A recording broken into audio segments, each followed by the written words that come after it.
Hello and welcome to the Magic Mirror Podcast. I'm your host, as usual, Con the Trinket Mage, and with me is my co-host, 33 Elk. Hello. Additionally, we have our other co-host, Salubrious Snail. Hey there. Today's podcast is going to be a tier list podcast. We are ranking EDH themes. We took a bunch of the most popular themes according to EDH Rec, and we're going to be talking about them here today. And if we have some time at the end, depending on how much arguing we do, we will get to some of your questions as well. But before we get into all that, I'd love to tell you about our sponsors. This podcast is sponsored by Laughing Dragon. They're event organizers that put on really fun Magic events. Last week, I was just at LDXP Phoenix, which was a ton of fun. But they have more upcoming events.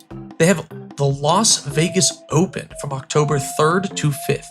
The Las Vegas Open is traditionally the biggest Warhammer event of the year, but this year they're bringing on a ton of extra Magic stuff. They'll have two 5K Siege events, which I'm going to try to participate in, hopefully both of them. And additionally at LVO, there's going to be a standard Modern Pioneer team event with a 20K prize pool. So that's huge if you and your friends want to team up. And then after that, and then from October 31st to November 2nd, we have Command Fest Tacoma at LDXP Tacoma, which, Alex, you're going to be at. I am indeed. It's going to be a lot of fun. Yeah, we'll talk more about the events when you get back from that one. If you want to learn about all of these, link in the description below. Additionally, our other sponsor, Card Castle, is the easiest way to sort your collection digitally. If you want to start scanning and sorting cards today, you can click our link below to not only make your free account, but also get 1 free month of premium access. Thanks to Card Castle for sponsoring the podcast. Okay, so let's talk about the themes real quick before we actually rank these. So on EDH Rec, you'll see a few other things that are more popular, quote unquote, like tokens is technically the most popular, or artifact decks is the most popular, but we decided those were too broad. So we're not going to be ranking all artifact decks, but we will be talking about treasure decks in specific, because that's a little bit more narrow. Combo decks is also listed pretty high, but that's not like a theme. That's just a deck with a combo or whatever. Or it's kind of hard to format due to it has to do with how they gather the data for EDH Rec. So we're skipping that and narrowing it down to like +1/+1 counters, treasures, and more specific themes. Okay, we decided to go with SACF. There's no fence riding here. There's no B tier. You have to decide if you like it more or like it less. B tier is for filthy centrists. Just get out of here. Exactly. This is an extremist podcast. Is that how we should describe ourselves? I don't know. That has no double meaning at all. I don't know what you're talking about. Also, I think I made this a public tier list, so I'll have a link in the description below for you to make your own ranking of this. And then I also have my socials and Elk's socials below, and you can send us your tier lists. Up first is discard, and this is not a madness deck. This is discard as in forcing your opponent to discard cards. I didn't even explain. Are we ranking this on power or how much we enjoy it? I was going to go definitely not power, more like, I mean, maybe a little bit power, but like what you can do with it, how flexible it is, how interesting it is, how fun it is. So discard, huh? Yeah, so discard. Ooh, for casual EDH, I'm going to put this in C. This is a C for me. I think we're right out of the gate with an F tier for me. Like, for me, when it comes to discard, you are either like thermonuclear bombing everyone and no one can play the game, or everyone is turning you into a coughing baby, chain removing all your permanents and kicking you into the dust. Like, people do not like getting their stuff ripped out of their hands at all. So it's really feast or famine, just inherently built into discard. I really don't like this archetype, how it plays, because it's either too strong or you get turned into paste and dust and you do nothing. Like, there's almost no in between. So I'm also going to be on C on this one. I have a discard deck, and so I feel like I have some appreciation for some of the ways this can interact with other things. Like, I like how it pairs, if you run everybody discards things, that pairs well with graveyard things and madness and other things. I think there could be some levels of intrigue there. However, for kind of conventional, we see Waste Not as the image for this tier list. And if you're running a bunch of that stuff and you're running, or Turgid or something like that, I think there are some less extreme versions of it. But anything where when opponents discard cards, you draw cards, I think is going to have the issue that your whole game plan is built on making others suffer, and that's just not great in a multiplayer casual format. Yeah, I'm right there with you. I think that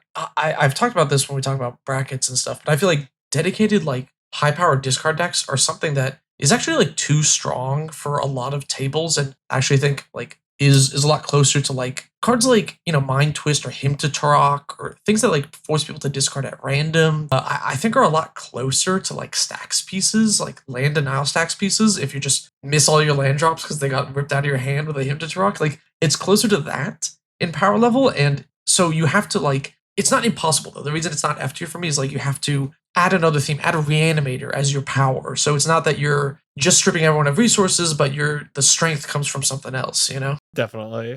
You have to hold back a lot. Life gain. Oh, I'm such a loser for life gain. I really like it. You love life gain, yeah. I'm going to put it in probably honestly A tier. I don't think it's quite S tier for me, but so long as your game plan consists of anything else besides, my number went up, if you have any payoff for it at all, then you are so set. Of course, you have the stupid Blood Bond combo, but really any sort of deck that has black in its color identity, I run an Nyara life gain deck.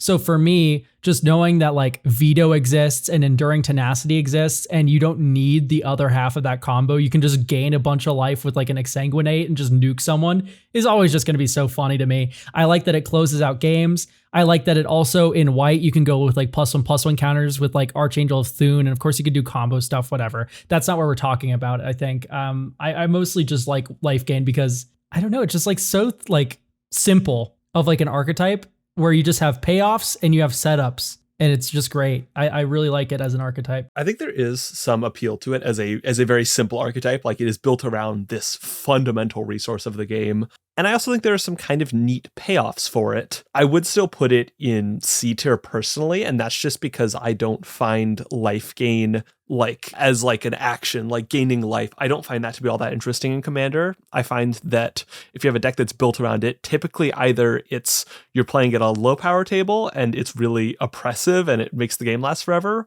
or you're playing at a higher level table where people have ways to cut through it and get around it easily. So I do like life gain payoffs, and I do appreciate decks running some amount of life gain to kind of counteract any issues they might have with getting ground down. But as a deck dedicated to it, I'm not fully sold in Commander. I think life gain is one of those decks that teaches players that just attacking with a 3/3 for the whole game isn't going to win you every game. And I love that. So I'll put it in A tier. I think this archetype has taught so many players the importance of having a backup combo, like a 6-card combo just in case someone has 200 life, And I think that it's really good for the idea of the rock, paper, scissors. Like the crazy life gain deck, you kind of need a combo to beat it, or Voltron or something. Like it's not a normal thing that you can just go, oh, here's my 5/5 I'll attack with and beat. You have to do something. You have to be proactive against it, and I think that's an important lesson for players. I'll say A. Yeah, that's fair. I can get that. Speaking of lessons for players, stacks is the next archetype. I really like stacks at basically all tiers of play. For me, there's definitely a divide between harder stacks that you would see in EDH, something like Winter Orb or Stasis, and a more soft stacks like a Thalia or like a Rule of Law lower down. And of course, Rule of Law is also good in CEDH. But I think realistically speaking, it's also pretty healthy for casual to just present like, here's my Rule of Law monster, my Archon of Emirai. I think these are perfectly fine cards to be playing. And what I really like about stacks in particular, I'm putting it in S tier, by the way, is there's a lot of different directions you can take it. You can go Hate Bears, you can go Prison-y, right? Prison to me is sort of like a sort of evolution on stacks where you're just trying to completely shut your opponents off of the game. So that way you can just like grind them out into dust. And I don't know, I kind of like these sorts of decks that are like, hey, you need to deal with me. Hey, you can't just do this for free. You need to have, it's an interaction check which is something I think is definitely very healthy if done a proper amount. Like, I'm not saying whip out your winter orb or anything, right? Sure. I think stacks also is a relevant and broadly good piece of the EDH landscape just because of the sorts of decks that have risen up. Like, had the EDH ecosystem evolved in a different way, had decks been kind of more aggressive or more focused on kind of shorter, simpler turns, I think stacks might not have such a valid place. But as things stand, EDH is kind of the format where you tend to get these long, disgusting turns, decks that explode out of control. And I think having a counterbalance to that becomes more and more important over time. And yeah, I think as long as you're able to use the appropriate stacks pieces for the situation you're in, whether that's like some group slug stuff for like a low power game, or maybe some soft stack pieces like Thalia or other things like that that kind of limit opposing plays, deafening silence, things like that for like a mid power game, and then, you know, reserving the harder stuff for higher power games. I think as long as you're playing with it contextually appropriately, then it can be a pretty healthy. So I put it in A as well. Or I guess you put it in S. I'm putting it in A. Oh, it's between S and A. Man, I like stacks for the same reason I like life gain. Is it's kind of like it's part of the rock paper scissors. You know, if life gain teaches players that they might need a combo sometimes, and that's a part of the metagame, then stacks teaches players that combos aren't unbeatable and you can just play stacks pieces to stop them. But I would put it in S because I personally like stacks a lot more. I think it's a bit more of a broad archetype. There's so many, like Elk said, so many different ways to use it. And then life gain is kind of more narrow in what types of decks, how the decks look. They're a little bit more simpler. Okay, moving on. Now this is going to be landfall specifically. So this is not, like, there's a broader lands category you could say, but that would be a lot of things. So this is not self-sacrifice lands. This is not turbo ramp into fatties. This is like landfall. You play stuff that does things when lands enter. How do we feel about landfall? Yeah, this is my first F. Wow. I think Maldhound said it best. The treat you get for playing a land is that you have one more mana for the rest of the game. You should not get more treats for playing Magic the Gathering. That's bullshit. I think landfall is entirely fine. If you want to play it, that's great. It's just that they really often look very similar to one another because the best landfall payoffs are the best landfall payoffs. Like, what are we doing?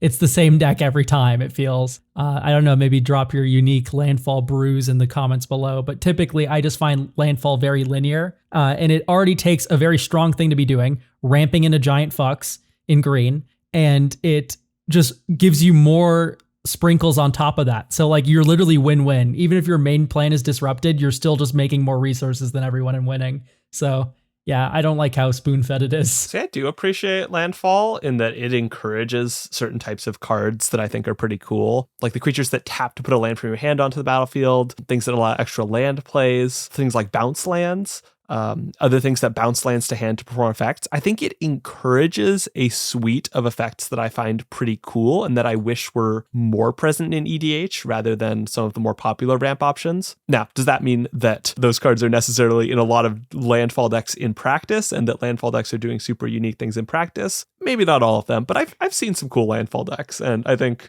it's something that I do want to see explored more. So I'll go C for that.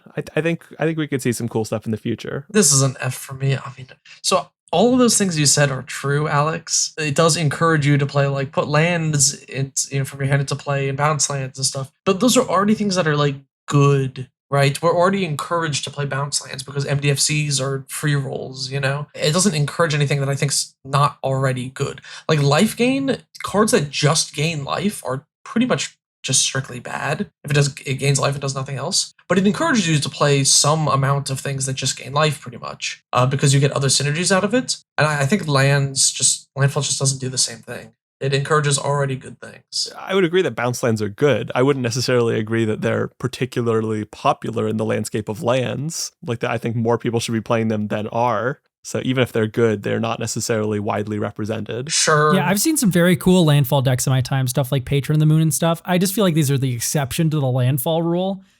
not the other way around. Well, that's just because you're not in green and then you don't have the good landfall cards. Like if you build a discard deck in mono white or something, like I'm sure it'd be a S tier interesting deck, but it would require a lot of finagling. Okay, should we move on to equipments? Yeah, Yes. let's do it. Equipments. These are decks that play equipments. It's like an immediate S tier for me, honestly. I really like equipments as an archetype. And sure, you get we had the Boros drought, the great Boros drought, where it was just nothing but equipment commanders for like the longest time. It was like 3 years of nothing but equipment for Boros. But really what it boils down to and what makes me love equipments is just how innately toolboxy they are. You have Stoneforge Mystic, you have Open the Armory, you have all these different cards that just say, search your library for an equipment, grab it, put it into your hand, shuffle. And then you get things like Lion Sash, and there's like Sun Forger, and you have all these different branching paths that equipment give you. Modified works with equipment, right? So you have like the Gruul snake guy, Chishiro, I believe his name is. Yeah. And he works perfectly well with equipment, and he brings it in a new direction. And then you have Boros equipment, like, with the Sun Forger that I mentioned earlier. But then, like, I don't know, it's just like there's so many different cool equipments, and it's all because that they have like so many narrow tutors that makes me really enjoy equipment as an archetype. So S tier, yeah. Yeah, I think I'm kind of on the same wavelength. I'm a big fan of just the card type of equipment. And I think it's interesting because a lot of them tend to be cards that are not necessarily the strongest for a fast deck outside of some of the kind of strongest ones out there. Like, what is it? Shadow Spear? Yeah, Shadow Spear. Like there's some really good ones that just have very efficient costs, but a lot of them are more kind of value grindy cards. And I think that's kind of a fun, fundamental part of the card type as compared to something like an Aura. I also think we've seen just a lot of effort put into making equipments interesting. All of the Kamigawa Neon Dynasty ones, the Octopus, the Graveyard Haiti White one. There's just a bunch of cool ones that can be creatures or equipments from that block. And I guess that was past block. So that set. And yeah, I think it's just a very cool card type. So I will also go S on that. I have a blast whenever I play my equipment deck. I feel like I should like equipments. Like I like the idea of, it's an artifact that does a thing, but it doesn't need to tap to do that thing. So if you can tap it, then you can get even more value out of it, which is actually kind of a neat function. You have a deck that basically is built around that idea, right? That is my equipment deck. Yeah, my Maria deck. And it is inherently toolboxy. I'm gonna say Sunforger. I feel like a dedicated Sunforger deck is very different than an equipment list. So personally, mentally, I would even put that as a separate theme. It'll sometimes use some of the same enablers though, like things that make equip costs cost less, things that automatically equip a thing. But it's not. Oh yeah, I love my Leon and Shikari. But it's not what I think about when I think of equipment decks. Sure.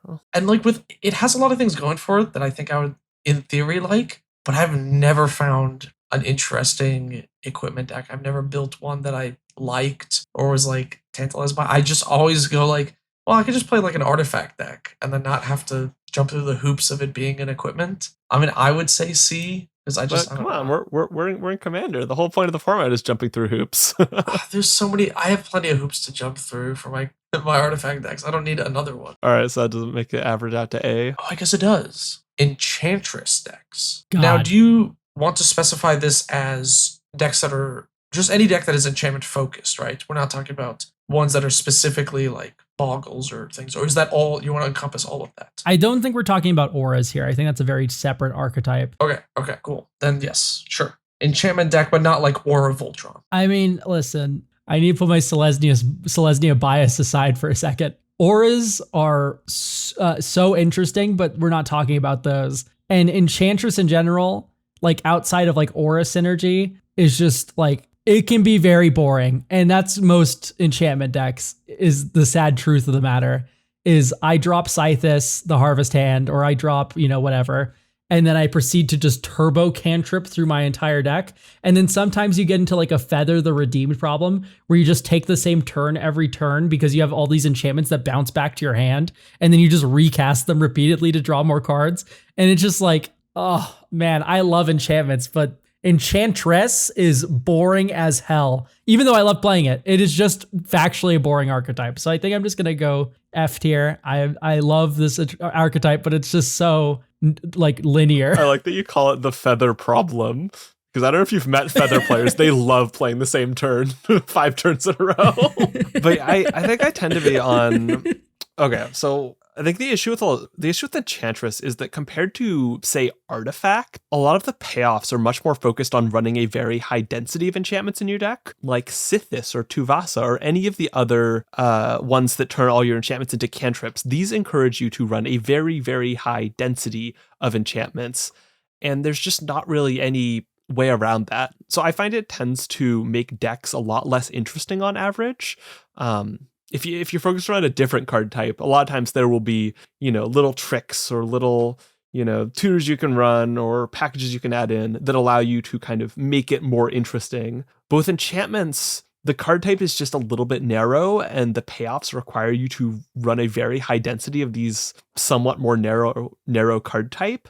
And I think as a result, that just leads to Enchantress decks tending towards blandness to some extent. So I'd probably put it in C. You guys are so wrong. Here's the thing. Everything you've said is completely true if you are building an Enchantress deck with the color green in it. As soon as you build any other color combination, anything that doesn't actually have all of the enchantresses that encourage you to just poop out a bunch of 1 mana crappy enchantments, it's suddenly a way more interesting archetype if you just don't play green. Your deck isn't just how many 1 mana Garbo cards can I fit in it so I can cantrip through the list. It becomes, I have to play enchantments that actually do things. So if you play not Geth, Garth. What does he do? Whatever the Mardu guy is. The Mardu one that Gen Arcanum Weaver.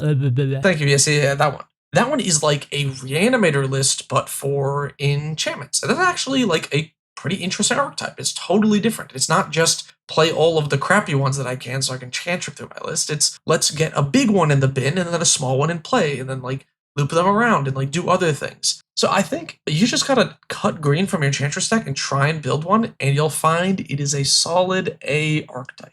And I think we average to a C. Yes, I think so. I guess, again, it's definitely one of the more interesting ones out there, although I think you'll sometimes see the problem where if you dial in on a really specific color identity that hasn't had as much support printed, you'll end up with decks that look a lot more similar to each other in that commander and that color combination. Yeah, I think white also has the green issue with enchantments where all the white cards that support enchantments are also just very strong. And then even to blue to some extent, we just got Entity Tracker and Duskborn, and that card is just another enchantress. Yeah, is it Entity Tracker? It's literally just Constellation draw a card. It has Eerie instead of Constellation. Oh, that's incredibly cringe. I hate when they print stuff like that into random colors, but okay. It's okay. It has flash, so it's blue.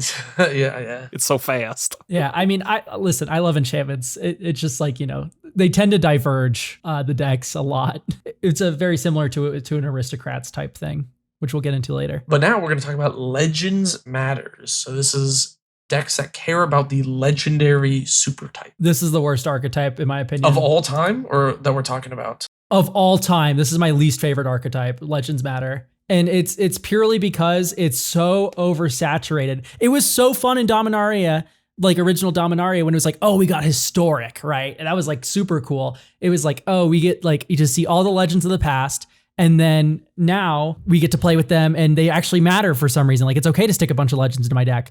But now we're getting so many legendary cards because of Universes Beyond, because no one wants a Spider-Man set where you just have Peter Parker and then a bunch of nameless citizens, right? So we have every single legendary creature ever put in the Spider-Man comics. We have every single legendary creature, named character, and avatar, right? So we have all of these legends forever. And they're printed constantly because of Universes Beyond, because people want to play with named characters. And literally, it's the same reason why you dislike humans, but on a much larger scale. Insofar as legends are so oversaturated and they're getting worse and worse that it's literally just a free ball to run a legends deck. It's the most boring creature type deck imaginable ever. It's so sad. So yeah, immediate F tier. I think I divide legends into... My opinion on it has two parts. The first part is kind of what it means. And I think I'm going to echo some of what you said, Elk. What is its meaning within EDH? And I think a lot of times it's just kind of a reminder of how Commander is. Just, it's a reminder of the fact that we're getting more and more legendary creatures every set. I think the last couple non-Universe Beyond sets have toned it back a little bit, but yeah, Edge of Eternity's had 8 legendary creatures. It was awesome. Yeah, that was great. But I think it does serve as kind of a reminder of, just how pushed Commander is. And I think that definitely kind of can put a little bit of a sour taste in your mouth. In terms of mechanically, I think it's fine.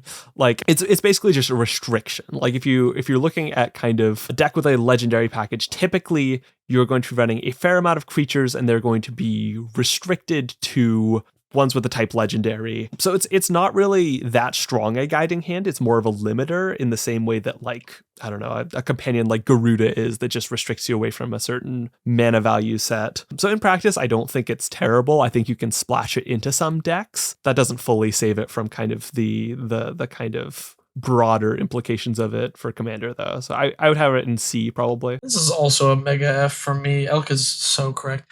Here's the thing, is like the idea of like a Legends deck is only interesting in 60 card formats where the legendary keyword even means anything. Here in Commander, it only means that the card could be put in your command zone. But other than that, you don't have duplicates anyway, so it doesn't really matter because you can't clone it. That's it. And then on top Most of that, clones just have like a non-legend rider on them anyway now. yeah, exactly. So it doesn't matter. You can clone them anyway. And then because they do crap like that, and also we have like a billion million legends, you could probably build an Esper zombie deck that is also a legend deck. You put every single commander that is in Esper colors that is a zombie card, and bada bing, bada boom, you have a legend deck, and it's also just a zombie deck. And there's like not much of a downside to that. I mean, what's wrong with that though? Well, what's wrong with having an extra limitation if players want it? It's fine, but in terms of like a theme, it's just not very interesting because it doesn't like mean anything. You're just like, oh, I built a zombie deck and it happens to also be a Legends deck because it is just full of every commander that's possible. And it's like, so then is it a Legends deck? Is that because then it means Legends doesn't mean anything, right? Like, I mean, it's a sub theme you can splash in, right? Yeah, I mean, to be fair, I do really like Thalia's Lancers as a card, Search for Glory. Like, these are interesting cards to me.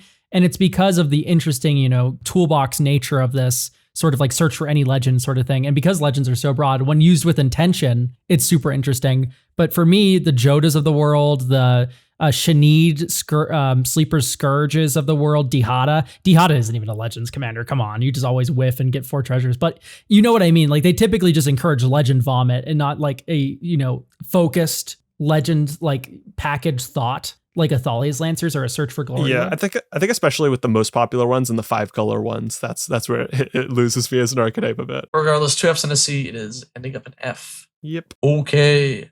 Next is Reanimator. Yeah, so this is an archetype where I wish it was better in Commander than it is. I really do think Reanimator's weak, and low-key that kind of is like probably fine. Wait, I really enjoy like weaker archetypes. Yeah, I'm fine trying to like make a weaker archetype good. And I do feel that Reanimator is weak. Now, Yusuf, put the confused trinket image on screen. Yeah, you can totally like have a good Reanimator deck. I'm just saying they're the exception and not the rule. Because in Commander, you have 3 opponents. And when you go, and Commander and Reanimator, by the way, is like really just kind of a combo where you go like, I need a way to discard my big fatty or entomb it.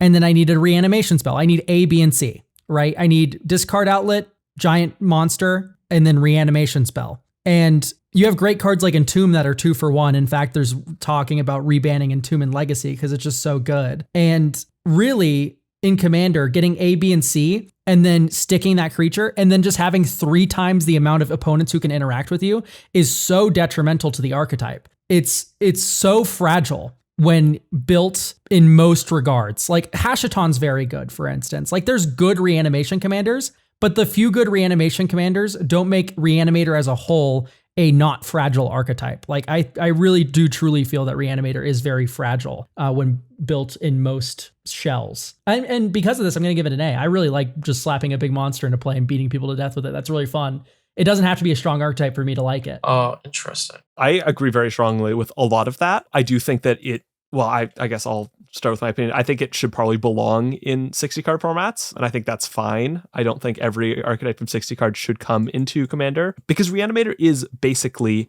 a combo deck that exists to spit out, well, it's a combo deck that spits out a win con that is very much sized for 60 card games. So you'll get out a 10-10, an 8-8, a 7-7, or something like that also has some other thing that lets you kind of push toward victory, Archon of Cruelty that makes opponents discard and stuff as well, that sort of thing. You'll get kind of these threats that are great at subduing a single player, but just can't really subdue a bunch of opponents in Commander. And I think my opinion of it in Commander is going to be probably an F, just because I don't think that any version of it is typically that interesting. At least if I'm thinking about it on the long lines of a 60 card format, because most of the times when I think about Reanimator cards, they're very generic. Like, what's the 7-mana black card that just like reanimates a bunch of dorks from the graveyard? Sepulchral Primordial, or are you talking about Breach the Multiverse? The better card. Yeah, Breach the Multiverse. You'll get things like that to just, spit out a bunch of value. That's kind of Reanimator. I guess it's not really. It's more of just like a creature generation spell. Yeah, that's like a big spell. It's like an 8-drop, right? It's a 7-drop. Yeah. I run it in Cormella. Yeah. Or Rise of Dark Realms is just like a card that a lot of decks will run that's just good, wins a lot of games. I don't know. I don't consider those Reanimator cards. Okay, so my thought then would be that... Oh, no, you keep going. I'm kind of interested. Okay. I'm interested in this discussion, because what do you consider Reanimator? Because if we try and stick to the like pure 60 card Magic definition, I feel like Reanimator just does not exist in Commander. Okay, so you're saying F. I'm gonna put Reanimator at S for casual, specifically because of how you can tune the different aspects of Reanimator to fit any play style or power level. So when I think of cards like Rise of the Dark Realms, that's like an 8-mana once the field is already, been cleared multiple times, a long game has happened, it's a big finisher. I don't really put that in the same category as like Reanimate or Animate Dead, which is like where you're trying to cheat on the mana cost of one big thing. I think Rise of the Dark Realms for me is more like Insurrection, where it's like within the context of a casual EDH game, once we've reached a certain point, a lot of things in the bin or a lot of things on the board, it's like a big finisher. And when I think of Reanimator, in terms of like power level, you can do, so if you have, like fast mana rituals, lots of tutors, blah, blah, blah, you can get stuff into the bin very quickly, very easily, right? Turns 1, turns 2. And then what you are reanimating has like a huge impact on like how that game is going to operate. So if you're like reanimate Protean Hulk and kill it, that's a CDH deck. You just win the game instantly when Protean Hulk dies. If you're like, I'm reanimating Jin Cataxis, the original one that forces everyone to discard their hands and you draw 7, that's like a bracket 4 deck. If you're like, oh, I'm reanimating Sire of Insanity that like draws cards when your opponents play lands, that's probably like a Sire of Stagnation. Sire of Insanity is when you force everyone to discard. It's very similar to Jin Cataxis. Sorry, yeah, that one would be bracket 4 too. Sire of Stagnation would probably be like bracket 3 or whatever. It's if you reanimate it on turn 2 or 3, that's crazy strong. And then the speed at which your deck can, on average, complete the task of binning a thing and reanimating it, and then the power level of that thing, that combination lets you adjust for so many different power levels. And then like, how much free interaction do you have to protect it and so on and so forth is another like thing you could tweak. And I think it's really easy to separate all those different aspects out of the core Reanimator plan and then like structure it such that it fits any power level you want. So I think you've described something really cool in theory. I just don't see it played out that way in practice. Like, either it's a Jin Gataxias that somebody animates out early and the table all groans and maybe dies, or maybe has removal. It's a removal check. Or it's just like reanimating some guy, stand from accounting or whatever, and it just doesn't do anything and it gets removed eventually and everybody else does better things. So it feels very inherently feast or famine, because either, you cheat out some bullshit and nobody can deal with it, or you cheat out something that people can deal with and suddenly things don't happen. Like, it's very, very hard to hit that kind of mythical sweet spot you're describing, I guess. I would have agreed with you in the past, but like we've gotten so many good reanimation threats like Valgavoth Terror Eater, the 9-mana one. Once you stick that in play and you start just like getting so much card advantage to the point where like you can start drowning your opponents in it, and then you can like hold up like Stubborn Denial. Blue's a really good color to support Reanimator. Like blue-black Reanimator is the legacy meta right now. And like, like all these like really good protection spells to like play it like a tempo deck. I'm like really into that Reanimator style so much. That's fair. And I think the more the more cards with like really complex word costs like that we get, like the more just really good standalone beaters, I think the more feasible it will be. Just because you can play a thing that isn't necessarily game winning, but also is kind of difficult to remove. I think that there are plenty of threats like that already, but I'm not going to give any examples. I'll just leave the audience to do that. Put your mid-power, good, solid, but not too strong reanimation threats in the comments. Okay, next is cast from exile decks. So like Prosper, gives you a treasure when you cast from exile. Stuff like that.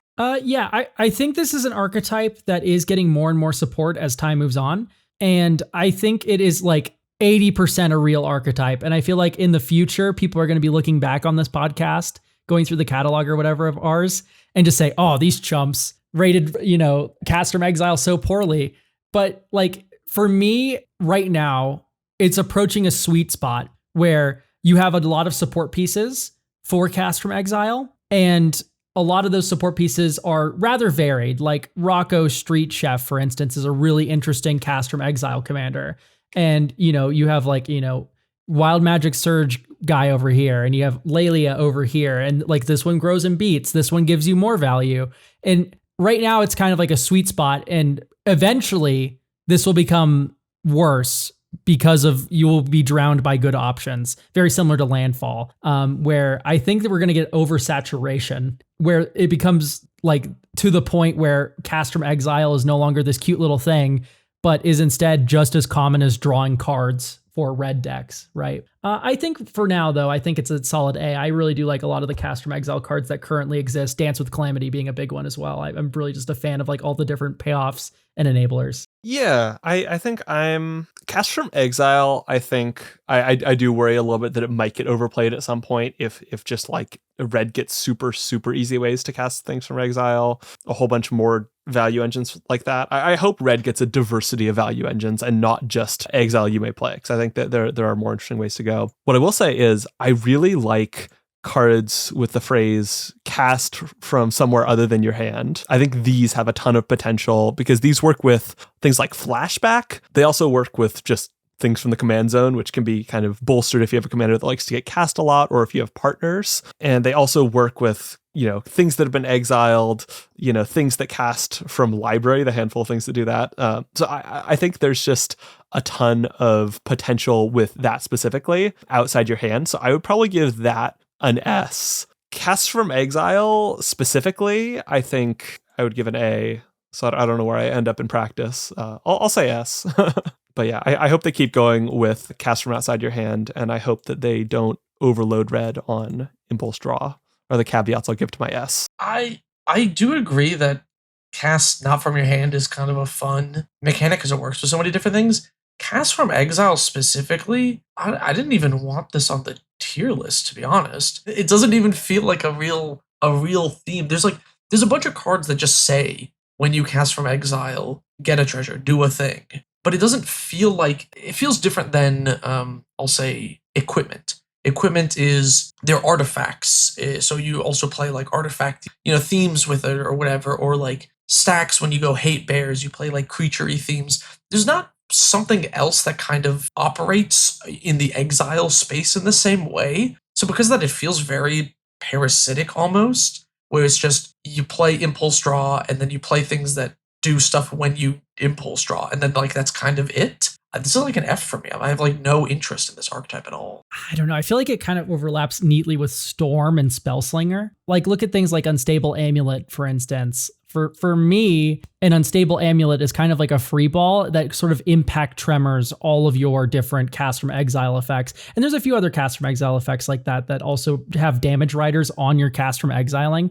I kind of really like it a lot, actually. The interest it adds to any sort of red Spellslinger deck without like a blue splash or anything. We'll talk about that more when we talk about Spellslinger. Yeah, there's also other mechanics specifically built like Adventure, and the more recent one, Omens. And Warp. Yeah, like there are a bunch of mechanics like this that are kind of casting things from exile And Cast from Exile can pull from any of those, or kind of the cards that are specifically impulse draw. So I think we're really seeing kind of a pretty wide, a push to have this be wider, and a push to have it be doable in colors outside of red as well, because that's where a lot of these other mechanics live, is not just in red, but across the color pie. Yeah, we'll see. My opinion might change of it, but I've no interest in it. That's fair. That's fair. Speaking of archetypes I'm not interested in, +1/+1 counters. I actually really like +1/+1 counters, and I would agree that +1/+1 counters would have been very uninteresting before things like Agatha's Soul Cauldron got printed, before things like, there's all these different cards. Like, I think my favorite one is like Evolution Witness, which says evolve, but then it also has the word, whenever one or more +1/+1 counters are put on it, you may then also regrowth a permanent card. There's just so many cool different tricks with +1/+1 counters now because of this like tech that they printed originally in Ravnica City of Guilds, and that we got again in Modern Horizons 3, of just like, yeah, when I get counters, I trigger.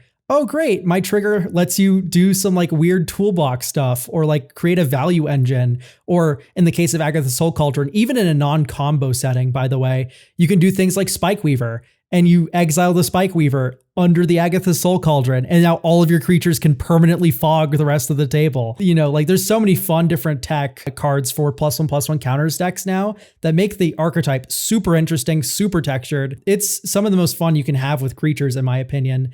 And it spans a lot of different colors. You can do it in just about any non-blue color, like even mono blue, you have Danny Pink and stuff. So yeah, I'm honestly going to give it an S. There's just so much variation and texture. I'm definitely a big fan of +1/+1 counters. And I will also say that I think a lot of that is just because so much love has been put into it and making it interesting. I think there are lots of archetypes that could be much more interesting if that same effort had been put into making them cool. But, it's gone to +1/+1 counters, and that's fine. As we said, we've seen a whole bunch of stuff in Modern Horizons 3, and there, even aside from that, there was like modifications in Kamigawa Neon Dynasty that benefited from both +1/+1 counters and like auras, equipments, that sort of thing. So that was kind of a cool merging of those in a way. And I think we've just also seen so many different ways to play with counters over the years, proliferate various cards that reference +1/+1 counters just because they've become such a mainstay. So I'm generally a fan of them. I don't always find +1/+1 counter decks themselves the most interesting. Like in practice, I think sometimes it falls a little short, or it's just kind of maximizing counters in a way I find kind of uninteresting. So I'm inclined to give it an A rather than an S. But I think as an archetype, it's quite cool, and it's generic but still having possibilities. I would pretty much agree with you, Alex. I have no interest in building a +1/+1 counter deck, but I don't hate them. Especially a lot of the newer stuff that is things that care about like counters being like on and removed and moved around and shuffling counters, I think is a lot more interesting. If it was, I feel like +1/+1 counters for a while used to be just put more on the thing and make it big, and it didn't do anything else. And for a long time, that's all it was. But I think they've really made an effort to make it more of a utility thing, and I do think that's actually really cool. But I just don't want to personally build one because there's too much of the things that reference the thing. It's got like it's an embarrassment of riches, I don't even know where I would begin building one. I'll give it an A. You're also just allergic to creatures. Yeah, I also you'd have to put creatures. more than 12 creatures in your deck. 12? Oh, that's so many. I think most of my decks have more than 30 creatures in them. Yes, I am. I've been playing my polymorph list that has 1 and then 1 in the command zone. That's literally it. Even my control deck has 35 creatures in it. I need to force myself to build a Selesnya creature deck at some point, because that's like the thing I hate the most right now. And eventually I'll get around to that. Oh, dude, I built Kellen, and it's my favorite thing in the world. It's so much fun. I'm thinking about doing that Tristani that has like 3 abilities. But that's a different podcast. I'll put this in A. I'll agree with Alex here. All right, next is we're talking about all sacrificey decks, right? Yeah. Yes. Excluding treasures, though, I'd imagine. Not treasures. Yeah, excluding treasures. Sacrificing creatures. Yeah. Yes. Okay. For me, Aristocrats is one of those decks where if you like the card Viscera Seer, you love the archetype. You can't get enough of it. You will love it forever, no matter its permutation, no matter how it comes to you. You will just enjoy this archetype. If you do not like the card Viscera Seer, you are going to hate this archetype, and it will always be boring for you, and there's nothing you can do about it. I'm going to put it in C tier. I really love Aristocrats, to be clear. any sacrificing archetype, love it. I love throwing my little creatures and wood chippers and drawing cards. That's hilarious. However, it is always predicated on the existence of like the same 12 cards in your deck list. It's Woestrider, Visceraseer, Yehedi, like you put all these cards in your Aristocrats deck because it's an Aristocrats deck or it's a sacrifice deck. So you put all those sack outlets in and it's always the same 12 sack outlets and you have to play with ratios. This is the interesting thing about Aristocrats though, is the ratios. You're not supposed to analyze an Aristocrats deck based on the individuality of its game pieces. You're supposed to do it based on its synergies. So you're supposed to look at the whole, not the trees. You're supposed to look at the forest here, where like, oh, I built this super cool engine using these pieces, not the boringness of those pieces, right? So that's what's saving it from F here is like, yes, it uses the same pieces every time, but you use those same pieces to generate different outputs in conjunction with one another. I love this. Some people hate this. It's like middle ground as can be in terms of archetypes. It's very polar. Yeah, this is an archetype that I don't generally build myself, but I also don't have a problem with seeing it. I feel like it's a good, solid thing to kind of have floating around the Commander ecosystem. I will say that I do wish we'd seen a wider variety of cards for the deck because it does feel like, you're playing Skull Clamp because it's a design mistake and you need to play the design mistake to win games with your Aristocrats deck. And you're playing these same 5 sack outlets. I kind of wish there were like, it's so frustrating comparing like the altars or the best 1-mana sack outlets to the options that are slightly worse because they just start to fall off so fast in quality. I don't know. It's an archetype that I feel like if it got like a bunch of new cards and some effort was put into refreshing kind of creature sacrificing as an archetype, I think it could become more interesting. For now, it's there. It's fine. Maybe a little stale. I'll give it a C. If we get one more Zork Cutthroat, I'm choking someone out. Yeah, it's a C for me too. I don't like hate it or anything. It is, unlike Landfall, it is actually like a deck you have to, build to do things. But it's just, each one is just so similar to one another. Like, C. Okay. Next is treasure decks. Oh, I really want to like treasure decks. I'm like gritting my teeth as I'm saying this.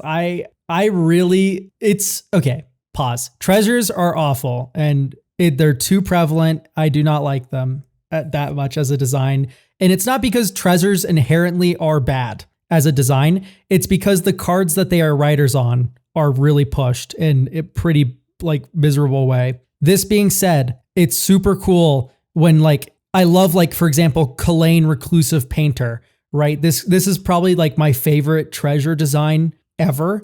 And it's no coincidence that it basically comes from like the first era of Treasure's existence. Kalain says whenever you use mana to cast a spell, if that mana came from a treasure, it gets a number of +1/+1 counters equal to the treasure mana spent. So if he's cracked 6 mana worth of treasures and you pump that into an X spell, it gets 6 +1/+1 counters. That is dope because it wants you to run these enablers for Kalain that make a bunch of treasures, and then it wants you to drop creatures into play that are huge because of the work you did making treasures. Nowadays, we have so many cards that are inclusive to treasure sacrificing that it becomes incredibly boring because the treasures are also very pushed. So you do like, it used to be back in the day, you go Dockside Extortionist and then Mayhem Devil, and then you have permanent pings for the rest of the game.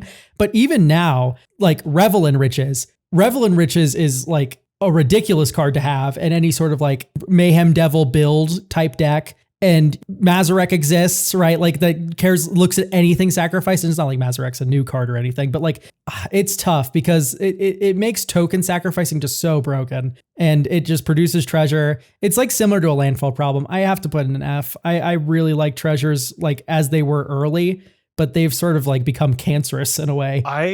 I'm also putting him in F, but I feel like I have a different opinion than you in some ways. Whoa. So I really like the design of treasures as a card type. I think the fault for them for their current issues is entirely with the power of cards with treasure on them. Like it's the same way that if you like made clues on a bunch of stupid powerful cards, I think you could have some of the same issues. Now, fundamentally, you do need to balance treasures to be weaker, just because getting temporary mana is so potent. I think it's very good in some cases. Like, I love the way treasures interact with counterspells and other forms of instant speed interaction. I think it can be super interesting to include treasures as a way to pay for instant speed costs that you don't want to hold up mana for. The issue is that treasure decks in practice don't actually care about that element of the card. What they care about is they have these handful of payoff cards that do absurd things with treasures. And I don't know, the treasures are already decent. Like, if you sacrifice a bunch of treasures to, draw cards off of Corvold, you're getting the cards off of Corvold, and you're also getting a bunch of mana off the treasures. So you're like, kind of getting your cake and eating it too. So I think in practice, it's boring, and it's kind of, I think it's unfortunate what they've done with this card type that I like. I'm right there with this you. Token that I like. I like the token. I like that it is an artifact. It sacrifices itself. Like, all of these things lead to it working in so many different ways. But the problem is they just put so much support for this like random token.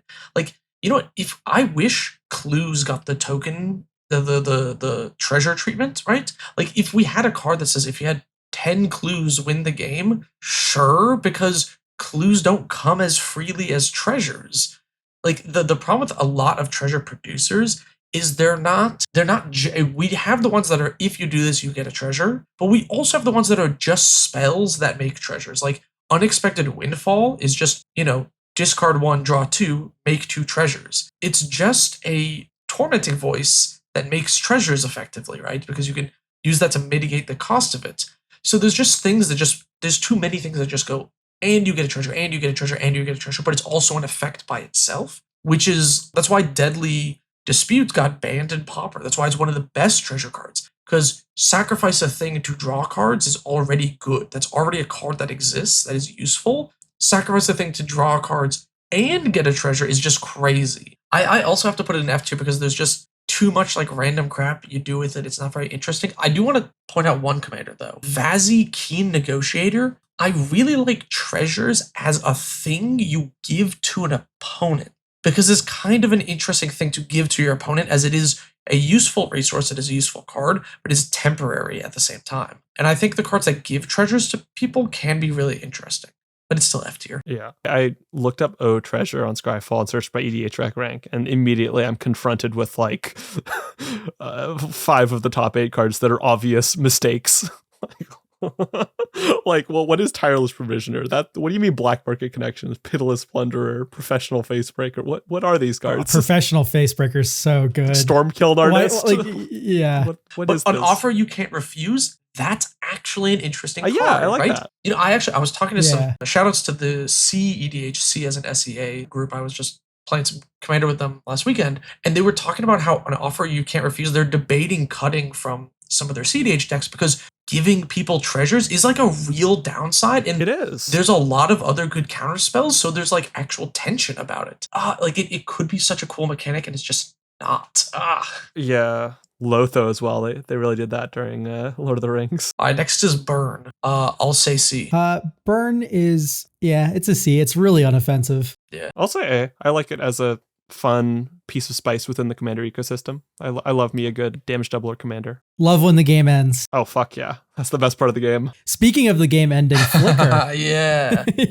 Yeah. I think Flicker gets a bad rap. I think Flicker for me is S tier, and hear me out here. Flicker is not like Brago. Brago is Flicker, but Flicker isn't Brago. Hear me out. Hang on. I think Flicker is a really cool supplement to a deck that has another game plan.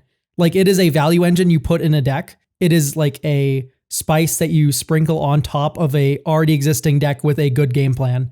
You aren't just a pure Flicker deck in the same way that you aren't a pure Stacks deck, right? Like, Hate Bears still at the end is like a go wide, mid-range deck. It still has a plan like that. In the same vein, I'm arguing here that a good Flicker deck has a plan on top of the flickering. You aren't just flickering and flickering and flickering and flickering, and then you die. In the same way that Stacks doesn't go stacks piece, stacks piece, stacks piece. I'm annoying. I die. And because of that, I really like this mechanic. I like that it forces you to play with creatures and think about toolbox packages, and you can do flicker loops. It's interesting. I love it. I love bouncing my little dudes. And for that, it's S tier. I'm also putting in S tier. I love how easily integratable it is into a deck. You can you can use a board wipe like Ghostway that just flickers your entire board. And then immediately, if you have ETBs, you're already starting to put together synergy with these two things that you weren't even necessarily trying to make a synergy engine together. So I think there's a lot of cool options with it. I think it is fundamentally a kind of control-y archetype. Yeah. And I think that the closer to control you are, the better, I think. Like if you're playing a mid-range flicker deck, I think you're probably doing something wrong. But it is a fun thing to exist within the control sphere. I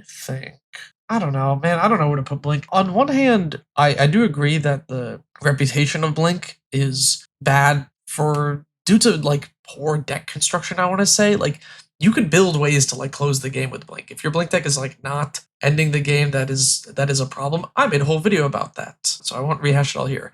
I think Blink can end the game. It is more control-y, which I do actually like. Man, I do feel like Blink decks are also very samey at the same time. I feel like I want to put it A tier. I don't know if I could like give it an S. I don't like it that much. Pro tip to my fellow Blink heads: if you're trying to end the game, simply run a 6-mana 5/5 flyer that sets an opponent's life total to 10 on ETB. That's a great way to end the game. All right, so we're doing Spellslinger. We were talking about decks that care about instants and sorceries. Spellslinger, you are casting multiple of them, but not necessarily chaining for one big combo in one go. I am just going to simply say Spellslinger in A, because it is like the rice of these archetypes in my mind. When I sit down to play Magic the Gathering, if I knew nothing about it, my immediate thought is, oh, I'm a wizard and I'm slinging spells. And that's the experience that Spellslinger gives you. It's literally printed on the tin, and it does not fail in its advertisement. It is literally the most straightforward archetype, and that works for it, in my opinion. So I'm just going to go A. I like the play patterns that like a Talrand has, that a Galazeth Prismari has, right? You can go big spells, you can go small cantrippy spells. Like, it has range. I like it. It's funny because I feel like Spellslinger is a deck that indeed it is very straightforward. And I find it funny that you mentioned Talrand as an example, because it almost feels like a stagnant archetype to me, in that it hasn't changed that much since Talrand was printed 14 years ago or whatever. I don't know. I'm trying to decide if that's a problem for me or not. I don't think it is. I think we've seen some new interesting Spellslinger cards. Who is it? Angelo the Painter is kind of fun. So I don't know. There's some fun stuff there. It works. I don't have any offensive issues with it. So we'll call it A. You'll set it. I'm just gonna agree with you guys, to be honest. I mean, like, it's fine. It's fun. It's X thing matters, and X thing being instant sorceries can be fun and interesting. I actually think there's a lot of play to it and a lot of different cards. Okay, last two archetypes. Can we do a wheel real quick? Because mine is just F. I think this is boring as hell. Yes. I hate wheels. Oh my God. All yeah. right, cool. So spoon-fed. It's unreal. It's also like the chaos deck of non-chaos decks. I don't know.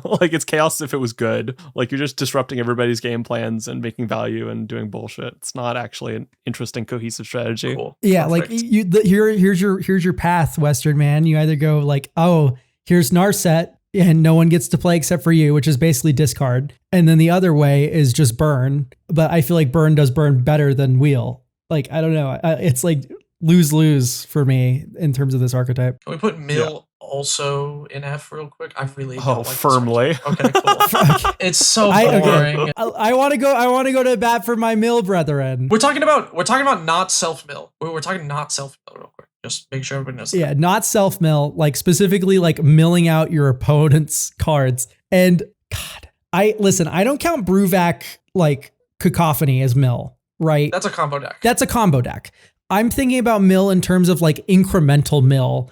And I think the recent printing of the water crystal has me a lot more interested in mill as an archetype, to the point where I can't give it F. Like, I at least want to give it C. But that being said, I don't know if there is an archetype like mill where the adverse reaction to having your cards milled by the person across the table from you is directly oppositely correlated to the amount of value you are getting from it, and like the fact that they're actually hurting themselves. Like, I don't think there's an archetype like mill that actively, like, you are shooting yourself in the foot by performing your game actions. Yep, I agree. Yeah. This archetype sucks. All right. Yeah, I think what I will say about mill, sorry, go ahead. I think it tends to be either combo, in that you're trying to mill out whole libraries in one go, or it's almost like a version of aggro, because like all of your cards are performing the game action of getting the game closer to the end. Like, it's kind of similar to a burn deck in that sense, except that you are not sharing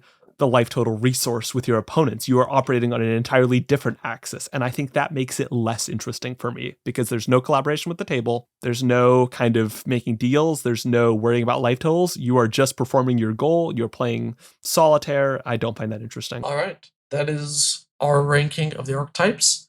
I think we don't have time. We don't have time for questions. We went on a little long. We'll get to some questions next episode. Thank you all for listening. And remember, I'll put a link to this so you can try it out yourself and send that our way. Leave your questions for the next episode in this podcast. Just put mirror in front of them. That would be how we search it up. You can also tweet at us or blue sky us. Socials in the description below. Yeah, I gotta go, so I gotta end the podcast. Bye.